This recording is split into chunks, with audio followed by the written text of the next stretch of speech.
What's up, guys? I'm Jason. This is Freebird Garage. I got Grant here today, and we're doing a full walkthrough on his FXR today. Grant, how do you feel so far about having this FXR? Absolutely stoked. I can't wait to get going on this. Alright, guys. So in the last video, a couple weeks ago, we did the big reveal. Actually want to go through and walk through a little more in depth on his bike itself. A couple of key things that we've noticed since we've had it, and a couple of changes Grant actually plans on doing from it. So, starting from the front, as you can see, the bike actually came out with a nice HID headlight. I'm assuming that's a Moon's MC style type of headlight. Looks pretty good. I believe he's going to end up keeping that. What do you think, Grant, so far? You going to keep that one? Yeah, I am. You know, it's funny that originally we talked about I wanted the original lights, but I think now more and more, turning it on in the garage, I kind of like the look. It's got a little bit of a modern twist to a vintage bike. Keeps it clean. Going from the front, it has the original 19 mag style rims. Looks pretty good. Fender itself, found out looks like there's an aftermarket one that's on here. So probably end up having to track down the original style red pinstripe. It's the same gear that had up here, like the gas tank on the side. And then going from the top here, as you can see, we got built well risers and handlebars.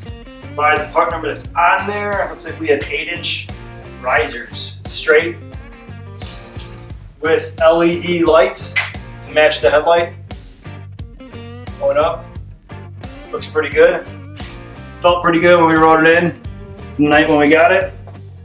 And then moving our way to the back here, we have a black Thunder header exhaust. I believe he's going to end up changing that out. He wants to go with a chrome style exhaust. Don't know if it's going to be a 2-in-1 or it's going to be a 2-in-2 style. Getting up close with some of the motor, we have noticed, and we were aware of, there is some oil leak. Thinking it's going to be coming from the base gaskets here. Pretty typical with the Evo motor. We're going to actually clean this down, get it all cleaned up so we can actually figure out where that oil is coming from when it sits. Probably not the best shots for you guys to see, but we'll end up changing that out as well. Figuring out where the oil leak is. Then moving up to the top here, gas tank is in great condition. Just needs to be cleaned up, buffed up, wiped down. Paint should come out looking good. The seat itself back here looks good. It's a lapel seat. I believe it's a Daytona style seat, not a kickflip. Felt pretty comfortable during the ride, but we'll probably end up either changing that or I think you might want to go with the Saddleman he was talking about. What do you think, Grant? Thinking about the Saddleman, when Jason and I first took this out together, I was on the back of it and I was holding on to Jason tight. No, it's fucking kidding. But on a serious note, I think I want to ride the bike first, get a sense of exactly how this seat feels, and then I think from there I can kind of customize if I want something similar to what Jason has or what. And then obviously for my bride with the sissy bars, I'm eventually going to have to get a backing here for that. So one day when she trusts me to get on the bike, I don't know when that will be, but maybe one day. But yeah, that's about it. And I like, obviously Jason's got a very similar, the exact same bike as he said in the other videos. So I like the look of what he did. I think eventually I kind of want to take this off because I like the look of the tank itself. It just seems clean. And then on the fender, like he had mentioned, so I'm moving the bib here. Yeah. He's looking to get rid of and buff out the tank so that it's as smooth as possible. We'll get rid of that. It's real simple to do. I can show as well in another video the great product that I found that will get out of some really good scuff marks by hand before you have to get down there and buffing it yourself with a tool or anything like that. Real simple to do. So we got that's on the other side. On the B side here, derby cover. He's obviously got to get that cleaned up. Looks like the old one emblem was ripped off. We got a peg here. It needs to be adjusted. Not adjusted. It needs to be refixed here. Probably needs to be rethreaded. Looks like it's loose. Doesn't feel too comfortable. So we're gonna get that changed out. Still has the original highway pegs. So I think he's gonna keep those for now. does have the dual ignition here, which on startup is pretty nice so far that we've seen. Starts the bike up real fast. We just come across as well, I'm turning the gas on. It's got a leak. I believe it's coming from a sticky float we got to deal with.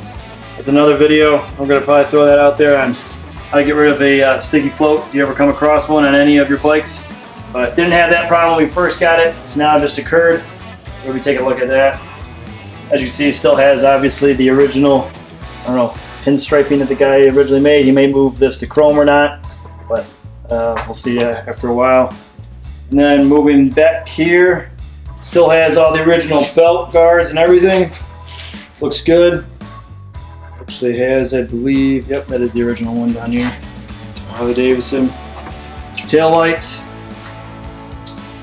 which were all original here, but are probably gonna be swapped out into probably a 2-in-1 taillight, like myself, possibly by Moon's MC or one that is like that. Make it more of a slimmed down look. That's what we're gonna go for. So take those two out, and then switch it to a smoked out taillight, or possibly keep the red one with the 2-in-1. But other than that, it's a pretty stock FXR. We got a little work ahead of ourselves now to get into on it, get it all cleaned up, but we'll make her look like new and get her the way that she wants for Grant. Get her on the road, and so she's ripping. Right, Grant? Oh, I can't wait. I got to give a big shout out to Freebird's Garage and Jason for helping me throughout this whole process. As, some of you guys have been watching the channel, I am new completely to riding, to being on a motorcycle, so he's kind of held my hand throughout all of this, but I'm really excited to get our hands dirty on this. Obviously, anytime you get a vintage bike, there's going to be a little bit of cleanup and a little bit of work to do, but really excited about this. There's going to be a lot of content obviously coming on Freebird's Garage, and I can't wait to finally ride it in the spring. Obviously, where we're at in Michigan, the weather's getting cold. I think we got snow coming this weekend, so it's going to be a long winter of me not being able to ride this thing, but I'm looking forward to the spring. All right, sweet. All right, guys, we're gonna wrap this one up here. If you made it all the way through, I would greatly appreciate it if you could hit the subscribe button, tap that like, press that notification, leave a comment below, and tell me what you think. For those that have already subscribed, thank you, and as always, stay free, and I'll catch you guys later. Peace.